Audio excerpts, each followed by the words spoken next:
Hello student, इस video में class 12 भूगोल जियोग्राफी का एक मोस्ट इंपॉर्टेंट वीडियो लेकर आया हूं। इस वीडियो में चैप्टर 1 जिसका नाम है मानव भूगोल प्रकृति एवं विषय क्षेत्र human geography nature and scope, इस चैप्टर को मैं पूरा एक्सप्लेन करके हिंदी में समझाने वाला हूं। पूरा इसका एक प्रकार से निचोड़ देने वाला हूं। इस वीडियो में पूरे चैप्टर के इंपॉर्टेंट टॉपिक को कवर करने वाला हूं और अच्छे से पूरा आपको आसानी से समझ में आए इस तरीके से मैं आपको जानकारी देने वाला हूं इस वीडियो में। तो वीडियो को शुरू से लेकर लास्ट तक देखना है और आपको ये सारी चीज़ें पता चल जाएंगी इस वीडियो में जब आप लास्ट तक देखोगे कि कैसे कैसे प्रश्न आपके बोर्ड एग्जाम में बनते हैं। और सबसे पहला चैप्टर है तो कॉन्सेप्ट आपका क्लियर कराता हुआ मैं चलता रहूँगा। हर एक चैप्टर का वीडियो अब आपको देखने को मिलेगा, हर एक सब्जेक्ट का। बस आपको करना क्या है, चैनल को सब्सक्राइब कर लेना है। चलिए शुरू करते हैं स्टूडेंट इस वीडियो को। चैप्टर के महत्वपूर्ण टॉपिक को मैं सबसे पहले आपको बताऊंगा कि इस चैप्टर में हमें पढ़ना क्या है बेसिकली। तो सबसे पहला जो टॉपिक है भूगोल की अवधारणा। अब इस अवधारणा में ही आपका जो है आ जाएगा जो है परिभाषा, ठीक है, परिभाषा आ जाएगी। कई अन्य जो हमारे जियोग्राफी हैं यानी भूगोलवेत्ता हैं उनका और कई परिभाषाएं आएंगी इस अवधारणा में। मानव भूगोल होता क्या है इसका भी परिभाषा आपको देखने को मिलेगा। तीसरा जो टॉपिक है मानव का प्रकृतिकरण और प्रकृति का मानवीकरण, ये भी हम इसी वीडियो में पढ़ने वाले हैं। चौथा टॉपिक है मानव भूगोल की 3 प्रमुख विचारधाराएं, जो भी हम इस वीडियो में बताएंगे। तो ये कुछ टॉपिक हैं जो इम्पॉर्टेंट हैं आपके चैप्टर के लिए। पांचवा टॉपिक है मानव भूगोल के अध्ययन का विशेष महत्व क्या है और मानव भूगोल के क्षेत्र तथा उपक्षेत्र, तो ये इसी से संबंधित है तीसरे वाले टॉपिक से। टोटल 5 टॉपिक हैं जो इम्पॉर्टेंट है आपके फर्स्ट चैप्टर मानव भूगोल प्रकृति एवं विषय क्षेत्र से। तो देखिए स्टूडेंट, सबसे पहले हमें जो है पहले टॉपिक के बारे में मैं बताऊंगा, क्योंकि आपको जो है ये जानना बहुत ज़्यादा ज़रूरी है कि चैप्टर है किसके बारे में। ठीक है, चैप्टर कहता क्या है अपने बारे में वो जान लेते हैं पहले अच्छे से। देखिए सबसे पहला जो इसमें टॉपिक है भूगोल की अवधारणा। भूगोल की अवधारणा होता क्या है ये मैं आपको बता दूं। देखिए भूगोल एक प्राचीन विषय है, इसका नामकरण तथा प्राथमिक स्तर पर व्यवस्थित रूप देने का श्रेय यूनानियों को जाता है। ये देखिए ये एक सजीव सक्रिय और प्रगतिशील विज्ञान है। यह एक क्या है, सजीव, देखिए यह एक सजीव सक्रिय और प्रगतिशील क्या है, विज्ञान है। यूनानी विद्वान यहाँ पर देखिए इरेटोस्थनीज, यहाँ पर इरेटोस्थनीज होना चाहिए, तो इरेटोस्थनीज देखिए 276 से 194 ईसा पूर्व ने सर्वप्रथम जियोग्राफी शब्द का प्रयोग किया था। इन्हें भूगोल का जनक, इन्हें क्या कहा जाता है भैया, यहाँ पर देखिए भूगोल का जनक भी कहा जाता है। यहाँ पर देखिए भूगोल का जनक, और वो विकल्पीय में जो प्रश्न पूछे जाते हैं कि भूगोल के जनक किसको कहा जाता है, तो भूगोल के जनक इरेटोस्थनीज को कहा जाता है। और आप लोगों का एक माइंड में डाउट बन रहा होगा कि हिकेटियस किसको कहा जाता है, तो भैया जो है वो हिकेटियस भूगोल के पिता को कहा जाता है। ठीक है, पिता, तो पिता हो जाएंगे हिकेटियस। कौन हो जाएंगे, हिकेटियस हो जाएंगे, और जो जनक हो जाएंगे वो हो जाएंगे इरेटोस्थनीज हो जाएंगे, जो मैंने आपको बताया है। अब इसमें और भी हैं, जैसे कि आधुनिक भूगोल का जनक किस तरीके से है ये भी हम देख लेते हैं इस वीडियो में। देखिए आधुनिक भूगोल के जनक के बारे में बात करें तो 1750 से 1820 ईस्वी के मध्य जर्मन भूगोलवेत्ता हम्बोल्ट तथा रिटार ने आधुनिक भूगोल की नींव रखी। इसीलिए इन्हें आधुनिक भूगोल का संस्थापक या जनक कहा जाता है। इसीलिए इन्हें क्या कहा जाता है, आधुनिक भूगोल का संस्थापक या जनक कहा जाता है। भूगोल को ज्ञान की जननी कहा जाता है। जो भूगोल है इसको क्या कहा जाता है, ज्ञान की जननी भी कहा जाता है। अब हम अच्छे से पढ़ते हैं कि भूगोल का शाब्दिक अर्थ क्या है। ठीक है, ये ऐसी परिभाषाएं हैं जो पेपर में पूछे जाते हैं और आपको जो है अति लघु उत्तरीय में या लघु में आपको जो है प्रश्न का उत्तर अच्छे से देना होता है। तो ये आपको कॉन्सेप्ट में क्लियर कराता हुआ चलता हूँ और आगे मैं मॉडल पेपर का वीडियो लेकर आऊँगा। बस आप हमारे जो है फैमिली का हिस्सा बन जाइए चैनल को सब्सक्राइब करके, और मैं नोट्स भी फ्री में प्रोवाइड कराता रहता हूँ। भूगोल का शाब्दिक अर्थ क्या है इसके बारे में जान जाइए। भूगोल जो है दो शब्दों से भू प्लस गोल से मिलकर बना है। 2 शब्दों से मिलकर बना है जिसका शाब्दिक अर्थ है गोलाकार। जिसका शाब्दिक अर्थ क्या है, गोलाकार है, पृथ्वी है। अंग्रेजी शब्द जियोग्राफी 2 यूनानी शब्दों जियो यानी पृथ्वी, जियो का जो है पृथ्वी, ठीक है, पृथ्वी और ग्राफी यानी वर्णन करना, तो इसका संयोजन है जिसका सम्मिलित अर्थ है पृथ्वी का वर्णन है करना, पृथ्वी का वर्णन करना। क्योंकि भैया जो जियोग्राफी है ये हमारे जो एनवायरनमेंट है, जो हमारा पृथ्वी है, इसका वर्णन करता है जियोग्राफी। अब इसकी जो प्रमुख परिभाषाएं हैं, जो अलग अलग जो भूगोलवेत्ता हैं उन्होंने अपना विचार से अपना जो है एक प्रकार से परिभाषाएं दी हैं। हालांकि कई सारे हैं, लेकिन इनमें से मैंने इंपॉर्टेंट 3 को चुना है जो पेपर में आपके पूछे जाते हैं बहुविकल्पीय में। देखिए इमेनुअल कांट भूगोल का वह विज्ञान जिसमें पृथ्वी के उन भागों का अध्ययन किया जाता है जो कि मानव के निवास हैं, जो कि किसके निवास हैं, मानव के निवास है। कार्ल रिटर के अनुसार भूगोल में पृथ्वी तल का अध्ययन किया जाता है जो कि मानव का निवास ग्रह है, जो कि किसके, मानव का यहाँ पर देखिए निवास ग्रह है। तो ये कार्ल रिटर के हिसाब से जो है इसका परिभाषाएं हैं। फिर ब्रोडक का, अब जो ब्रोडक हैं इनके अनुसार भी अपना परिभाषाएं दिए हैं जो है किसकी, भूगोल का। तो मानवीय संसार के रूप में पृथ्वी तल की विभिन्नता का क्रमबद्ध ज्ञान भूगोल है। क्रमबद्ध ज्ञान क्या है, भूगोल है। वैसे काफ़ी सारे जो हैं एक प्रकार से भूगोलवेत्ता हैं अपने विचार रखते हैं, लेकिन इनमें से मैंने 3 को ही चूज किया है। ठीक है, किताब में और भी दिए होंगे, आप सभी को पता ही होगा। अब देख लेते हैं अगला जो टॉपिक है। अगला जो टॉपिक है प्यारे बच्चों कौन सा है, मानव भूगोल का है। ठीक है, मानव भूगोल, क्योंकि चैप्टर में ही है मानव भूगोल प्रकृति एवं विषय क्षेत्र, तो मानव भूगोल का तो होना कंपलसरी है। तो मानव भूगोल के बारे में, इसके बारे में देखिए, मानव भूगोल में भौतिक पर्यावरण के साथ मानवीय गतिविधियों का अध्ययन किया जाता है। 1882 ईस्वी में प्रसिद्ध जर्मन विद्वान, 1882 में जो प्रसिद्ध जर्मन विद्वान है वो कौन है, विद्वान है भैया, यहाँ पर देख लीजिए। देखिए, फ्रेडरिक रेटजिल द्वारा 3 खंडों में एंथ्रोपोजियोग्राफी पुस्तक प्रकाशित की गई। इन्हें मानव भूगोल का जनक कहा जाता है। तो बहुविकल्पीय में जो है प्रश्न बनेगा, ठीक है, आने वाले एग्जाम में, कि जो ये पुस्तक है एंथ्रोपोजियोग्राफी, तो ये पुस्तक किसने लिखी है, तो फ्रेडरिक रेटजिल हो जाएंगे। ठीक है, और मानव भूगोल का जनक किसे कहा जाता है, तो फ्रेडरिक रेटजिल हो जाएंगे। ये आप सभी को याद रखना है। जो मानव भूगोल है, मानव भूगोल की प्रमुख परिभाषाएं भी हम दिखा देता हूं आप लोगों को।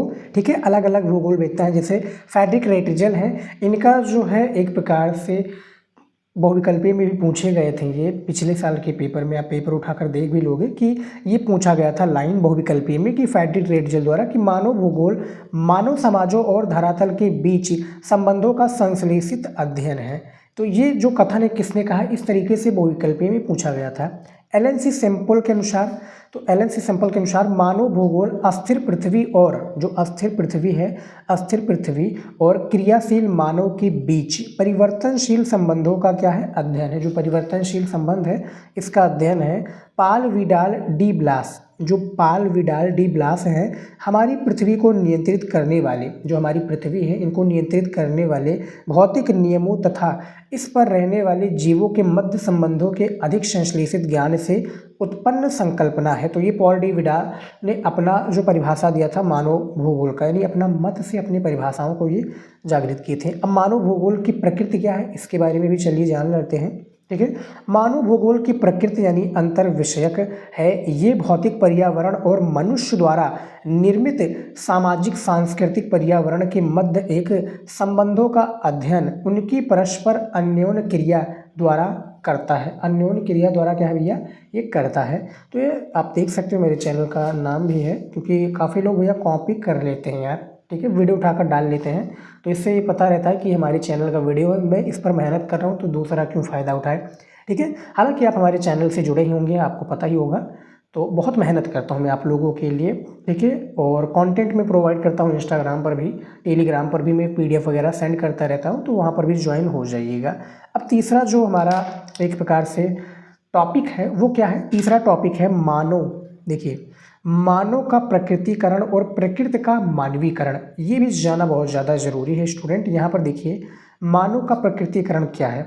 मानव का प्रकृतिकरण यानी पर्यावरणीय निश्चयवाद। इसमें देखिए, आदिम यानी बुलेट के साथ में सारी चीज़ें बताई गई हैं। आदिम काल में प्रौद्योगिकी का स्तर अत्यंत निम्न होने के कारण मानव ने प्रकृति के आदेशों के अनुसार स्वयं को क्या है ढाल लिया, यानी जो प्रकृति है प्रकृति के अनुसार स्वयं को क्या है ढाल लिया था। वो प्रकृति को सुनता था, उसकी प्रचंडता से, जो उसकी प्रचंडता है इससे डरता था और उसकी क्या है पूजा करता था मानव। तो आदिम काल में ये यहाँ पर बताया गया है जो आप देख पा रहे होंगे अच्छे से।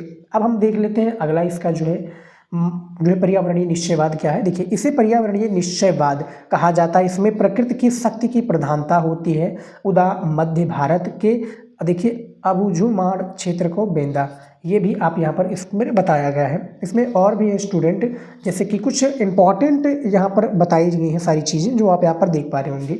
उसके बाद में अब आ जाइए दूसरा नंबर जो पॉइंट है इसमें, प्रकृति का मानवीकरण या संभववाद क्या है, इसके बारे में जान लीजिए। देखिए मानव द्वारा प्रौद्योगिकी का प्रयोग करके प्रकृति को अपने अनुसार ढाल लेने को प्रकृति का मानवीकरण या संभववाद कहते हैं। क्या कहते हैं, यानी जो मानव है वो क्या है प्रकृति के अनुसार, मान लीजिए कि हम अभी जो है रह रहे हैं, पहले के समाज में जो है इतना जो है डेवलप नहीं था, ठीक है, और इतनी सुख सुविधाएं नहीं थी। आज के दौर में आप लोग देख रहे होंगे, ठीक है, कि भैया जो है काफ़ी सारी चीज़ें विकसित हो चुकी हैं। अब गैस आ चुका है, पहले गैस नहीं था, लकड़ियों पर चूल्हे पर खाना बनता था, ठीक है, सभी के लिए भोजन होता था।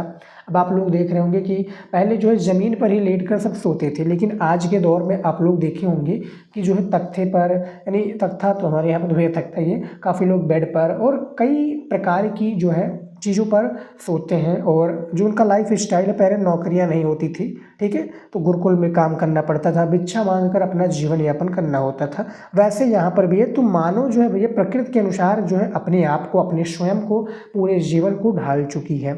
उसके बाद में इसके जनक बीडाल डी ब्लास हैं। इनमें मानव शक्ति की प्रधानता होती है। इनमें क्या होती है, जो मानव शक्ति है इनकी प्रधानता होती है।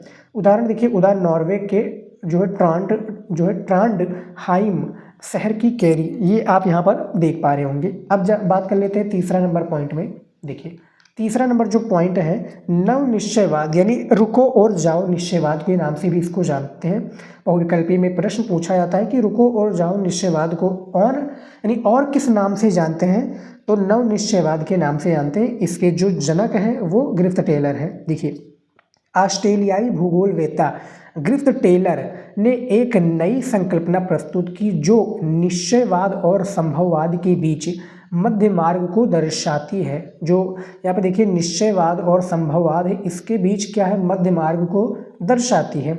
इसे नव निश्चयवाद या रुको और जाओ निश्चयवाद कहते हैं। इसे वैज्ञानिक निश्चयवाद भी कहा जाता है। इसे नव निश्चयवाद या रुको और जाओ निश्चयवाद भी कहा जाता है। तो बहुविकल्पीय में ऐसे भी प्रश्न बनते हैं जो यहाँ पर आप देख पा रहे होंगे। अब बात कर लेते हैं नियतिवाद और संभववाद में अंतर। डिफरेंस काफ़ी पूछे जाते हैं एग्जाम में, चाहे जियोग्राफी हो या और कोई भी अन्य आपका सब्जेक्ट हो। जैसे आप देखिए नियतिवाद और संभववाद में आपको डिफरेंस बताना है दोनों में, तो नियतिवाद और यहाँ पर संभववाद है। तो इसको अच्छे से समझा देता हूँ मैं आपको कि नियतिवाद क्या है और संभववाद क्या है। नियतिवाद में पहला है कि प्रत्येक मानवीय गतिविधि पर्यावरण से नियंत्रित होती है। जो प्रत्येक मानवीय गतिविधि है ये पर्यावरण के द्वारा ही नियंत्रित होती है। कोई भी सारी चीज़ें, जैसे कि मैं आपको एग्जांपल दूं कि पर्यावरण का बिगड़ना, ये जो है खुद पर एक प्रकार से नहीं होता, ये मानव के द्वारा होता है। लेकिन पर्यावरण जो मौसम होता है वो चेंज होता रहता है, ठीक है। मौसम जो होता है वो मानवीय गतिविधि पर्यावरण से नियंत्रित होती रहती है, ठीक है। मानवीय जैसे अभी आप लोग देख पा रहे होंगे कि कचरा कितना है, ठीक है, पॉलीथीन का यूज कितना हो रहा है, प्रदूषण कितना हो रहा है, तो ये मानवीय गतिविधि पर्यावरण से नियंत्रित होती है। नियतिवाद में जो है दूसरा पॉइंट है, ये मानव को एक निष्क्रिय कारक समझता है। और तीसरा है इसमें प्राकृतिक पर्यावरण सर्व प्रमुख होता है। जो प्राकृतिक पर्यावरण है ये सर्व प्रमुख है। संभववाद में कि मानव अपने पर्यावरण में परिवर्तन करने में समर्थ है। जो मानव है ये अपने पर्यावरण में परिवर्तन करने में समर्थ है। ये प्रकृति की तुलना में मानव को सक्रिय शक्ति, जो प्रकृति की तुलना में मानव को सक्रिय शक्ति मानता है। इसमें मनुष्य प्रकृति के तत्वों को चुनने में स्वतंत्र है। तो इसमें मनुष्य प्रकृति के तत्वों को चुनने के लिए क्या है, स्वतंत्र है। ये प्रकृति की तुलना में मानव को सक्रिय शक्ति मानता है। मानव अपने पर्यावरण में परिवर्तन करने में समर्थ है। ये है संभववाद, ये है नीतिवाद। अब बात कर लेते हैं जो चौथा नंबर टॉपिक है, वो क्या टॉपिक है भैया, मानव भूगोल के क्षेत्र तथा उपक्षेत्र के बारे में। ये चौथा मोस्ट इंपॉर्टेंट टॉपिक है और इसको भी मैं बता देता हूँ, ठीक है। अच्छे से डिटेल में समझाऊंगा, आपको घबराने की आवश्यकता नहीं है क्योंकि चैप्टर ज़्यादा बड़ा है नहीं, ठीक है। चैप्टर छोटा है लेकिन इससे क्वेश्चंस बहुत इंपॉर्टेंट पूछे जाते हैं क्योंकि पहला चैप्टर है जियोग्राफी का, तो ऑब्वियसली बात है कि भैया क्वेश्चन तो पूछे जाएंगे। मानव भूगोल के क्षेत्र, इसके उपक्षेत्र और सहयोगी सामाजिक विज्ञान क्या है। देखिए सामाजिक भूगोल में देखिए जो आता है आपका उपक्षेत्र, व्यवहारवादी, सांस्कृतिक, लिंग, ऐतिहासिक, चिकित्सा भूगोल, ये सारी चीज़ें आती हैं। अब इसमें देखिए जैसे समाजशास्त्र में भी ये सारी चीज़ें हैं, मनोविज्ञान में भी हैं, मानव विज्ञान में भी हैं और इतिहास में भी ये सारी चीज़ें आती हैं जो यहाँ पर आप देख पा रहे होंगे। अब नगरीय भूगोल में देखिए जैसे नगरीय अध्ययन और नियोजन इसमें आता है, सिंपल सा इसमें बात है। राजनीतिक भूगोल में देखिए जो राजनीतिक भूगोल है इसमें क्या आता है, देखिए राजनीतिक भूगोल में निर्वाचन भूगोल और सैन्य भूगोल आता है। राजनीतिक विज्ञान, सैन्य विज्ञान इसमें आते हैं। जनसंख्या भूगोल क्या है, देखिए जनांकिकी यानी डेमोग्राफी आती है जनसंख्या भूगोल में, ये जनांकिकी सारी चीज़ें आती हैं। आर्थिक भूगोल में क्या होता है प्यारे बच्चों, देखिए संसाधन, कृषि, उद्योग, विपणन, पर्यटन, अंतर्राष्ट्रीय व्यापार, ये आर्थिक भूगोल में आता है। अर्थशास्त्र, वाणिज्य, व्यावसायिक प्रबंधन, ये सारी चीज़ें जो हैं इससे जुड़ी हुई है, मानव भूगोल के क्षेत्र तथा उपक्षेत्र से जुड़ी हुई हैं। अब बात कर लेते हैं पाँचवा नंबर पॉइंट जो कि मोस्ट इम्पॉर्टेंट पॉइंट है स्टूडेंट, मानव भूगोल के अध्ययन का विशेष महत्व। जो मानव भूगोल है, मानव भूगोल के जो अध्ययन है इनके विशेष महत्व के बारे में बात कर लेते हैं। देखिए यहाँ पर मानव भूगोल भौतिक पर्यावरण तथा मानव जनित सामाजिक सांस्कृतिक पर्यावरण के अंतर संबंधों का अध्ययन करता है। पर्यावरण के जो अंतर संबंध है इनके जो है अध्ययन करता है, यानी कुछ पॉइंट के थ्रू बताया गया और बोर्ड एग्जाम में भी ऐसे ही आपको लिखना है, तो मैं आगे आपको बताऊंगा भी कि कैसे आपको क्या करना है, ठीक है। तो मानव भूगोल भौतिक पर्यावरण तथा मानव जनित सामाजिक सांस्कृतिक पर्यावरण के अंतर संबंधों का अध्ययन करता है।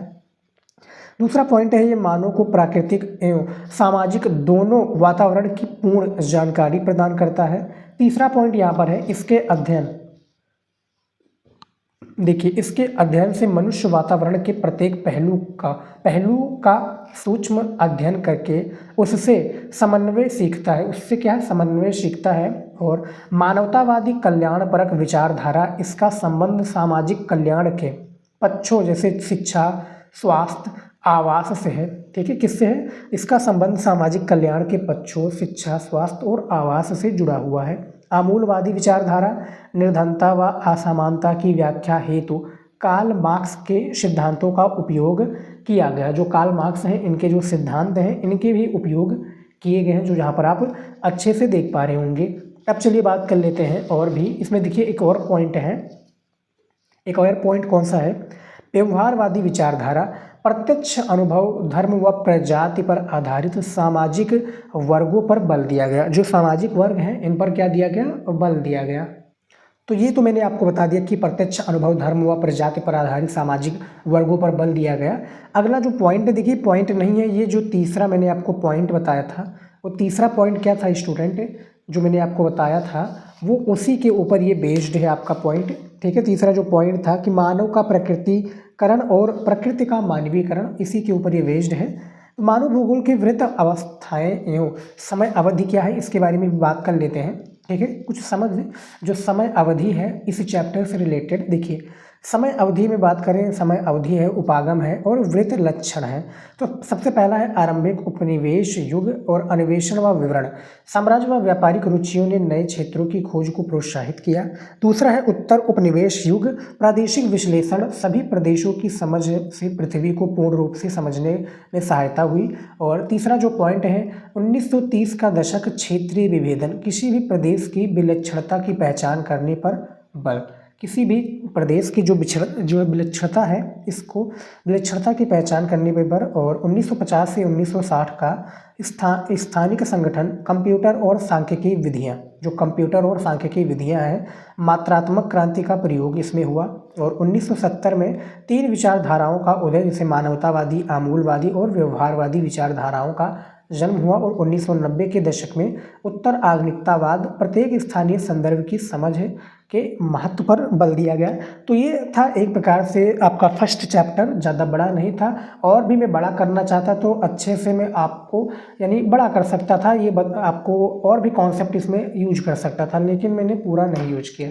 जितना है इतना आप पढ़िए। और भी मैं इंपॉर्टेंट क्वेश्चंस कराऊंगा इस चैप्टर से रिलेटेड, तो सारी चीज़ें उसमें भी क्लियर हो जाएंगी। ठीक है, हालांकि मैं बता दूं इस जो है चैप्टर में क्या क्या इंपॉर्टेंट हो सकता है, जैसे मानव भूगोल क्या है।